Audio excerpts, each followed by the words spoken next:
Yeah.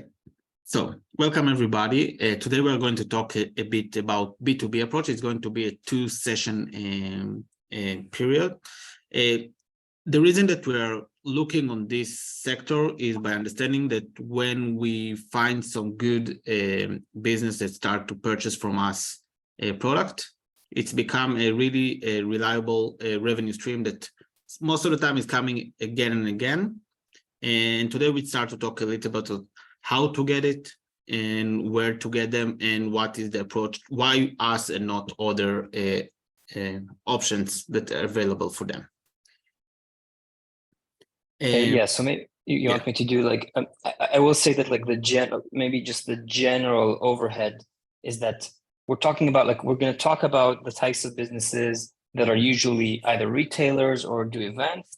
Most of them have not only, but many have a regular set of products, and we're looking at expecting anywhere between a quarterly order of about $700 to $1,000 to up to even over $1,000 of a month worth of orders for some of these businesses.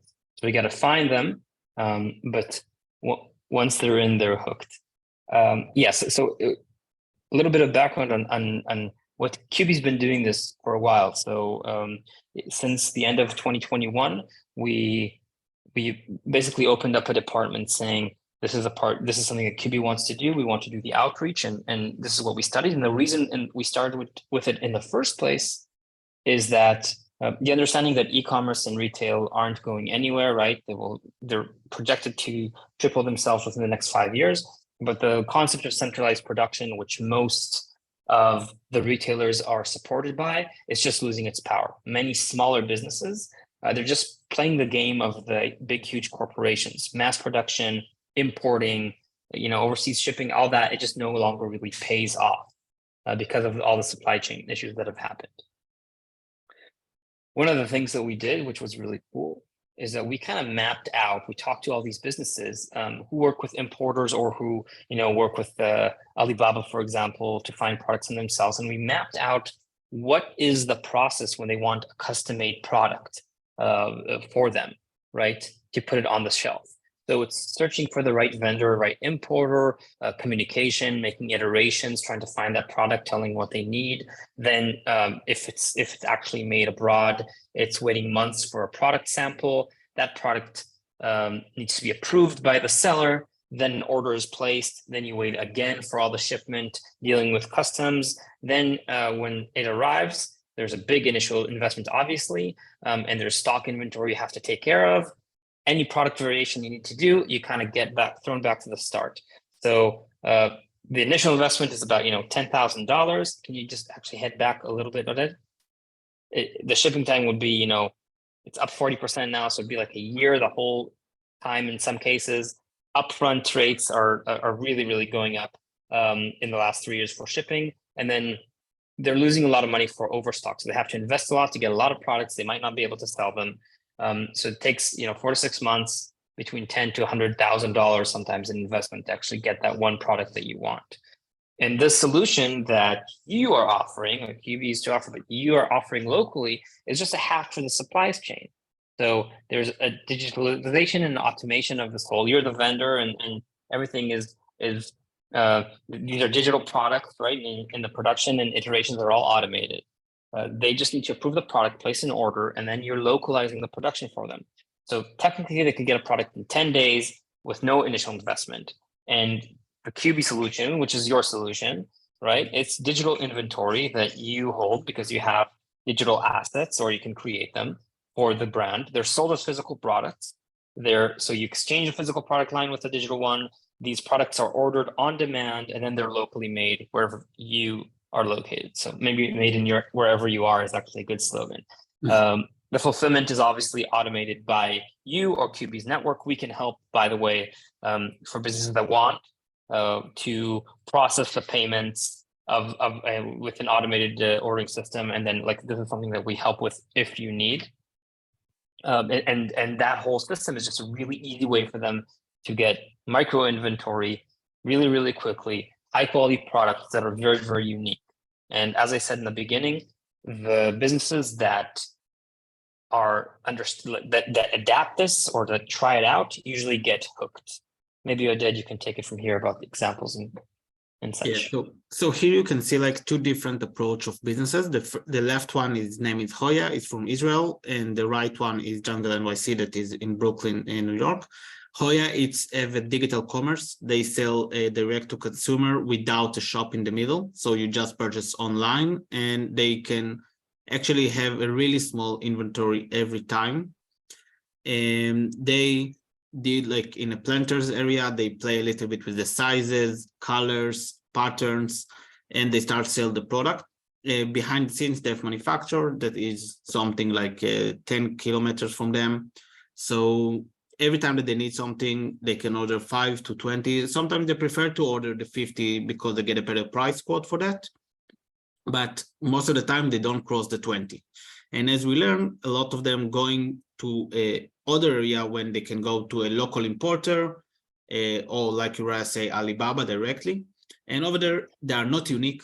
They need to purchase much more quantity, and it's a risk. And here is like the key points. And I think that what we are a little bit of what we're going to talk today, it's we will start on how to find them, and we will finish up in the place of what is the selling speech, why us and not them, like what is the purpose, like when we go back to this one. So we really hope that each one of you will understand it in the way that he can explain it to the person in the store, to the person that he meet, and explain why he's going to have a different, unique way to sell product to his customer. Yeah, and I will say that both Jungle NYC and Hoya, just to understand the competition that you're going up against when you're saying why you should try me, they work with importers. They have other products, but in both cases, the 3D printed products provided are their best selling pots in both different cases, and in both cases, pricing wise, it's not much different. So unless you order a huge quantity, it's not a lot more expensive to work with 3D printing, and you end up saving a lot of money because you don't have to do large upfront investments and sometimes overbooking of a color that doesn't sell. So these are two huge advantages that in both cases are working really well. Go ahead. And the NYC shop, this is physical shop in Brooklyn. Actually, Mark, that's part from the people that you hear in the conversation, is the producer of the products. They order every 3 months, something like that, a big order. It's something that we are not the only 3D printing product that they have on the shelf, but we have some of the inventory. And this is one of the things that we have. We have a long catalog that for each store, we can be different. For each store, we can tell a different story. And so this will bring us to the place how we find this right store, right shop. And I will start by to go a little bit back, and because right now we talk about planters, vases, but we need to go a little bit back. And we need to ask ourselves several of questions. Who is the shop that we are looking for? If it's like a local shop, something that it's nearby, why we need to go to the local shop and not the retailers? Like if we will go to the retailers, probably they can order much more. It's a better quantity. The larger retailers. Yeah, larger retailers. Instead of the local shops that they don't have the possibility to go and overstock in to bring like a container from China. The large retailers can bring a lot of like uniqueness stuff to his house, and probably will get a different price quote. But if we will catch a big retailers, everyone going to be much happier than 10 local shops. So it's sometimes we need to understand what the reason for us to go there and what the reason for us to go there. Who is the right profile for us? Again, it's each local shop is a different story. Each local shop is a different seller, a different customer base, a different product line. So over there is also something that it takes time to find, like who is your customer, who is the right shop that when you see it somewhere in the Instagram or whatever, you'll say, oh, can be my shop. I'm pretty sure that 5 minutes to that I talk with them, they will probably purchase the first batch. Yeah, and we help, by the way, happy to help with doing this profiling exercise with you if and when you want to do this. Because as Oded said, there's a lot of different things to consider here. And maybe in a sec, once you finish all the different ones, I can even give some examples.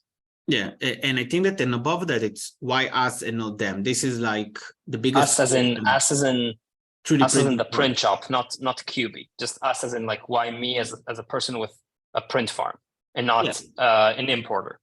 Right now, I'm talking actually like for all the time, it's you all, like all of us in the same page. We're all like going out and try to get these customers. If it's me and as someone that will try to help you as each one of you as a print shop, and if it's you as a print shop that go outside and try to find this customer.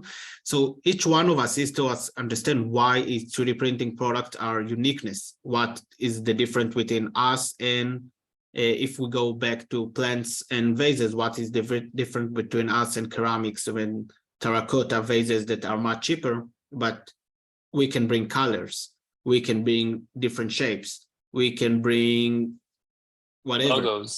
Logos, maybe like to put the logo of the company. We can do a lot of different, but we need to find it and then to utilize it and improve the selling speech every time that we are find these problems and added values. And in this position, it's also the question, which products? And as I see several of people that here, I know that each one of you have different catalogs. So if it's lampshade, so we don't going to go to flower shops. We need to go to home decor. We need to go to lampshade stores. We need to go maybe like to find like something that it's specific for that. Like the fungus, I'm really hard to understand what is the right store for that.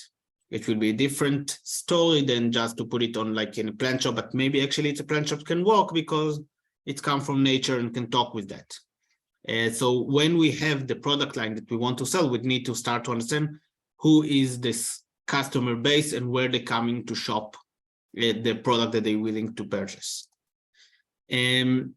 So now we'll start to talk a little bit about the logistics of before we're going out, we need to sit down with the computer and to find them. And the more is better. Most of the time it's 100 to 10, 100 to 1, like you find 100 shops, you're going to catch one of them. It's going to be hard. And you need to find a way to get this 100 in a minimum effort. So I write here several of options. I don't know if you like, I believe everyone knows Google Maps. The reason that I put Google Maps is probably because it's, first of all, it's universal.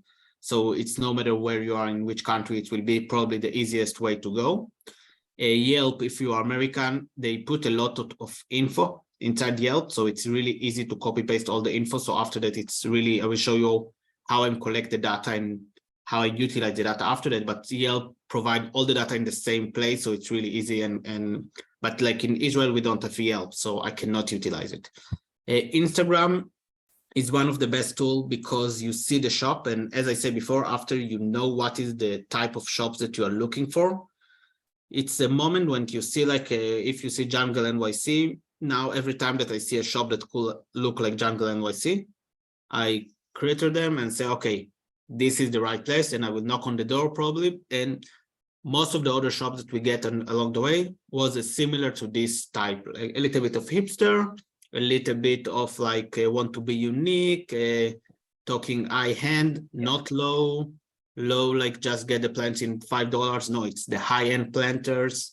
Yeah, maybe Oded, we can like, I can even, if you go back one, I can like talk about like the journey that we did as a so-called print shop, like and how we created the profile, because I think that's the most important part. When you go through this finding the right shop, like when you go to this, you already have this profile in your head after you sat down and looked at the previous slide and created.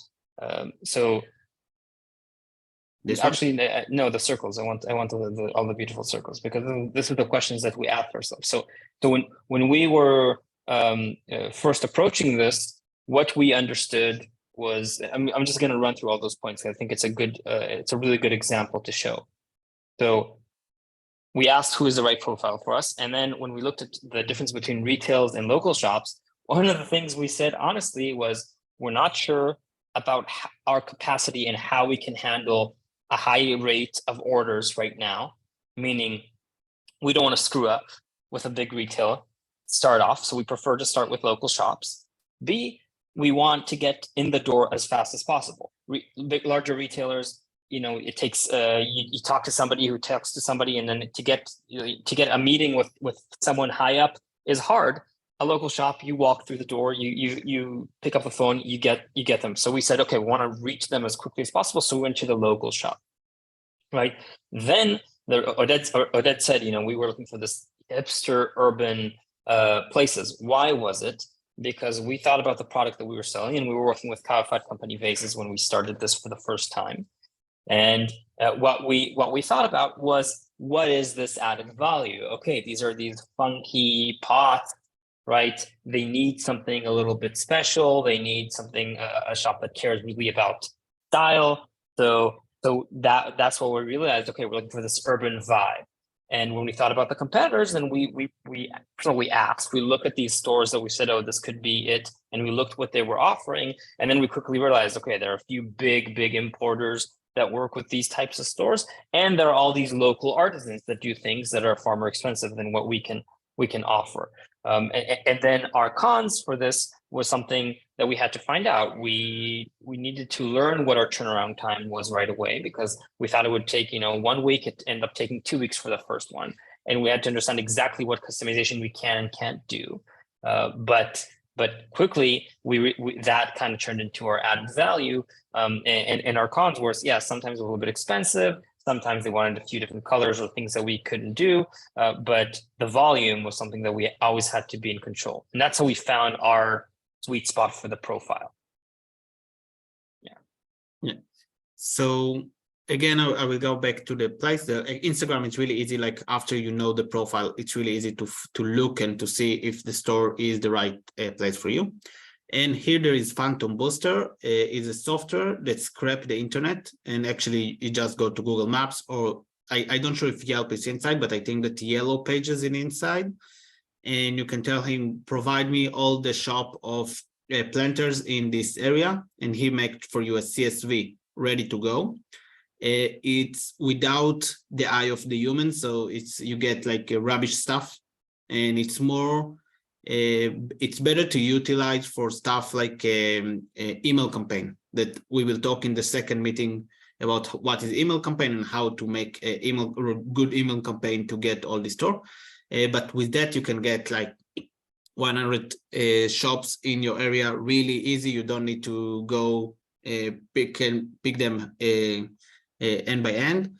And this is a little bit about the manual way, the cheapest way, manual way, and the most instant way to get inside. I'm right now in Bulgaria, so I'm in a city that's called Bansko, and now we are going to play with that a little bit and to see the shops that we have inside Bansko, and together we can look at them and understand what is the right place for us to go and what is not. So most of the time what I'm doing, I get to the pictures that it's really fun to see sometimes. Like some stores are beautiful and some stores are looking like the same. And here I can see that they have like a lot of personal stuff, a little bit the same. They don't really unique, but it's a good looking shop. It's not something that they are like a mishmash of stuff. They are thinking outside the box and they try to become a design place. Then I try to find the website. Most of them have a website here, and it's already the time for me to start to collect data. So now I will come back to the presentation and I will show you a little bit about how to take all the data and to compress it to one place. So not sure the screen a little bit larger so you can see. Sure. So when I get to a place, I try to get as much info as possible, because everything can help me along the way, mostly for connection wise, because I will going to knock on the door, and if you have one door, I will knock on one door, but if you have 10 doors, hopefully I will knock on the 10 doors, because in one of them he will be there and I can talk with him. And for me, the most important thing is to get to a point that I can talk with him potentially face to face, second phone, third mail or chat or DM, something like that. But this is like the last resort to get to his store, to get to talk with him, to make him feel the product. This is the most important. But with that, we go after also in the second meeting that we will talk a little bit of the approach on how to sell it to a person that we arrive to him. And here it's a little bit of data set that I made for one of Cubee members.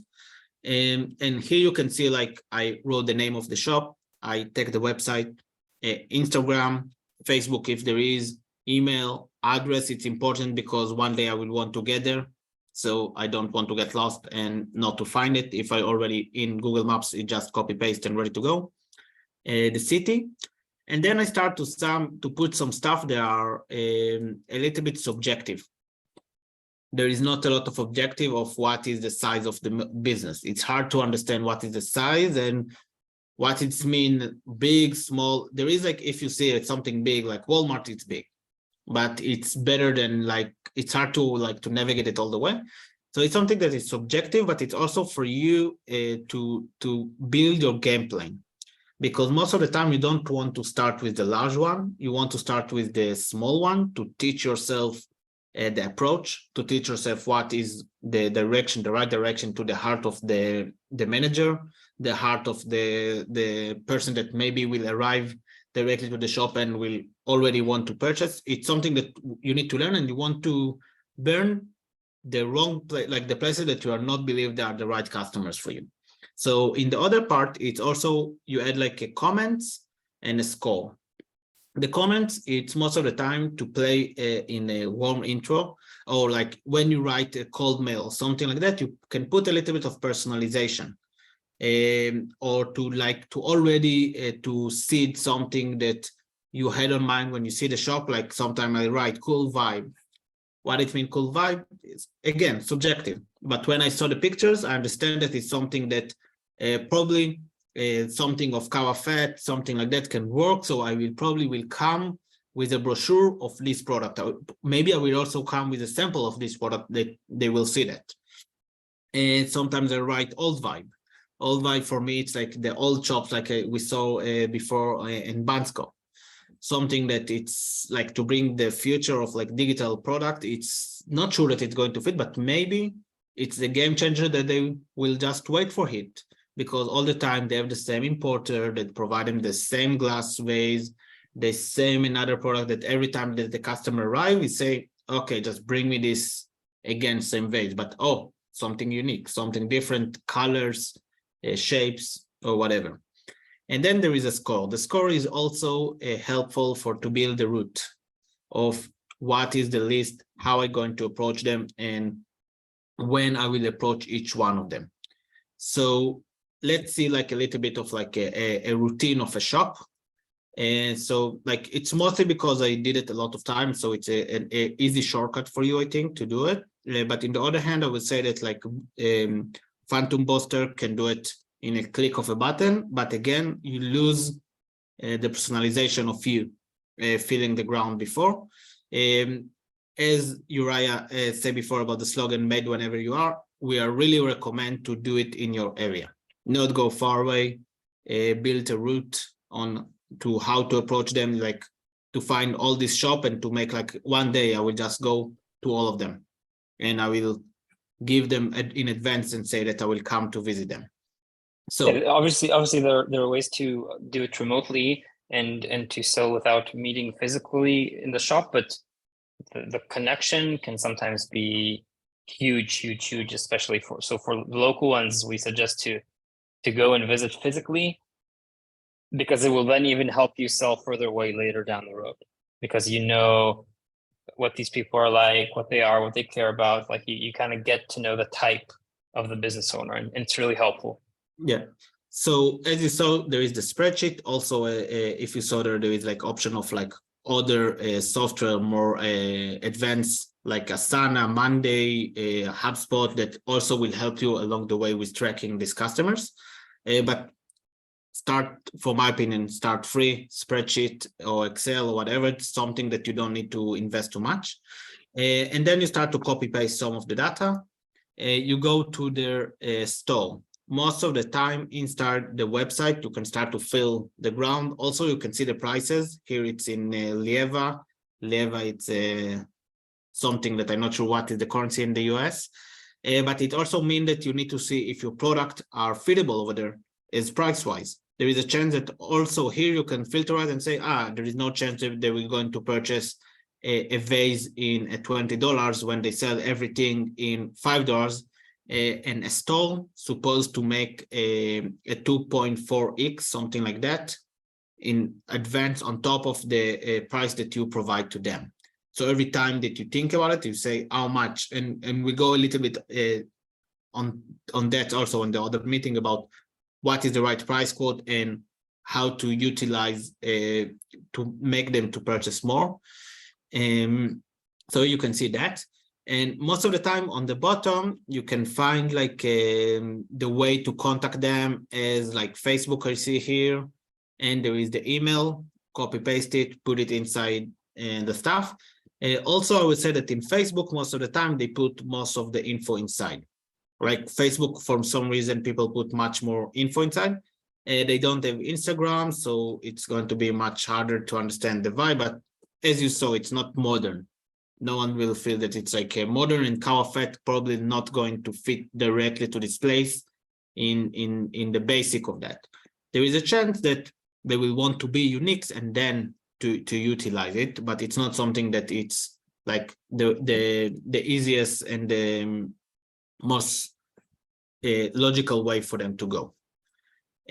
So this is, I think, in the overall of this part of the session on like how to find the shops. And I think that can be amazing if some of you can, for the next time that we are talking, can already make a list of some shop in your area that you think that it's logical for you to approach to them.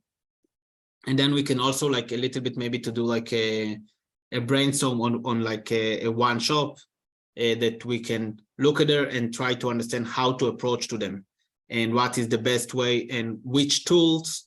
And I think that like this is like in the next meeting part of the major part that we want to dig in. It's going to be a little bit more dig inside. It's what are the right tools to provide when we come to a shop, what we need to provide them, if it's like as organized, what we need to like, how much we need to invest in the beginning and how much we need to invest after we see a traction with this customer. And you have something else? No, I think you pretty much covered it. And I do want to say that like working or shifting focus to targeting business, there's a little bit of growing pain to it, we've found. Because if you're doing direct to consumer or doing e-commerce or doing on demand, finding the leads is a lot different. And so there is a little bit of a learning curve and there are some growing pains, but I think that that when you do feel ready, it's just something that really works and it could really just be this steady revenue stream of clients. And we see a lot of business providers grow their printing capability to support growing businesses, and it's just something really nice that happens for the community. Yeah, I think that's it. That's it for this side. And obviously, questions, if you have any, we would love to answer. You want me to stop sharing, Uri? Yeah, you can stop sharing the screen.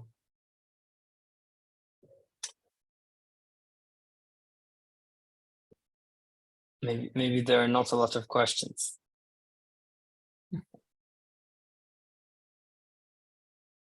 I believe there will be in the next one is going to be more a workshop for that. Yeah. Mark, you found that when you supply to businesses, I'm just wondering, like on your experience, has it been more practical than doing single off to Etsy sales, or like what's better about it, but what's harder? Like I'd love to hear that side from you. So double edge here. Obviously, the return or profit per print is much lower, but you save yourself a lot of time, as in I can put one code, one G code onto the SD card, and then all I'm doing to the printer is take the print off, restart print, change filament, and I do that multiple times. Whereas I'm constantly not having to download the SDLs, configure the print settings, slice it, load it, change colors with each new print. One thing that is different is definitely the size of boxing that you will need to support commercial prints. And if you haven't done it before, the size of boxing is very important because you can quickly hit the oversize. So it's not so much weight, because 3D prints don't weigh much, but the size requirements to ship even 20 large vases will hit oversize, and you get additional fees tacked on pretty quickly. So yeah, I've learned that lesson the hard way. But it does, make things easier, because then, I can also schedule out my print shop. I've got 14 different printers, most in 8mm, a couple 4 and 6s, but they're also 4 smaller beds. So I use those for the medium prints, and then the rest are larger beds, and I use those for the large beds that are, sometimes 18, 21-hour prints. So I set those, and I don't have to touch the print room again that day. So it does make things easier to where I can concentrate on other tasks. I'll sum it up by saying, if you do end up getting your first order for a business, from a business, do yourself a favor and talk to Mark before you start the process rather than after, because he's done this a few times, and he's learned a lot from it. And when we were starting off, Mark was our still is one of our key partners, and yeah, we were lucky to have him, because we wouldn't have learned what we know without his help and support. So thank you for that as well. Okay, so I'm gonna stop the recording, and those of you who are watching the recording, you're gonna miss out on the last few minutes. I think we'll just spend just a few minutes showing you some cool new things that are happening at Cubee. But anybody who's watching the recording, never gonna find us out. Yeah, now I gotta find how to stop the recording, which big button. I'm not sure how to do. It's a big button near to the share screen. Yeah, not. Yeah, exactly, Michael. There's always a secret post credits, and that's what's about to happen right now.